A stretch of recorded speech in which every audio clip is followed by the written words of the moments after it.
గలతీయులకు రాసిన పత్రిక 6వ అధ్యాయంలో కూడా పౌలు గలతీయులకు రాస్తూ మోసపోకుడి, దేవుడు వెక్కిరింపబడడు. 6వ అధ్యాయం 7వ వచనం. మనుష్యుడు ఏమి విత్తునో ఆ పంటనే కోయును. కాబట్టి మీరు మోసపోదు, మీరేం విత్తితే అది కోస్తారు. అయితే మనిషి అనుకుంటాడు తనకంతా మేలే జరగాలని కోరుకుంటాడు.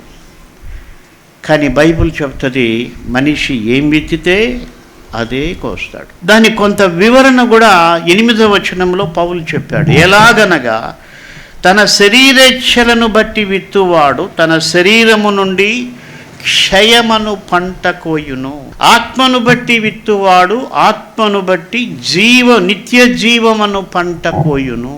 కాబట్టి ఇది మనం ఏం విత్తుతున్నామో అదే కోస్తాము అని పౌలు అర్థమయ్యే రీతిలో, అంటే గోధుమలు విత్తితే గోధుమల పంట వస్తుంది, ఏది విత్తితే అదే కోస్తాం. కాబట్టి మనం దినమంతా శరీరానికి సంబంధించే ఆలోచన చేస్తూ ఈ లోకానికి సంబంధించినవే ఆలోచన చేస్తూ ఉంటే మనలో మొలిచేటివి కూడా అవే ఉంటాయి. అందుకే ఆత్మీయంగా ఎదగలేము. ఎందుకంటే మనం విత్తుతూ ఉండేది మన ఆత్మకు సంబంధించింది కాదు.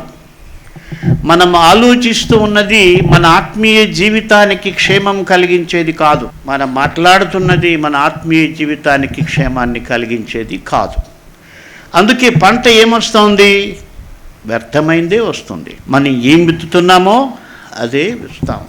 కాబట్టి మనం ఆత్మ సంబంధముగా విత్తడం నేర్చుకోవాలి.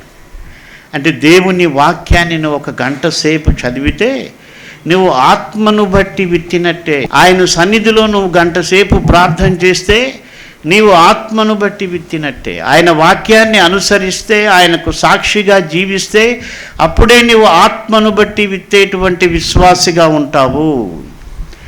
అప్పుడు నిత్య జీవం అనే పంటను కోస్తావు.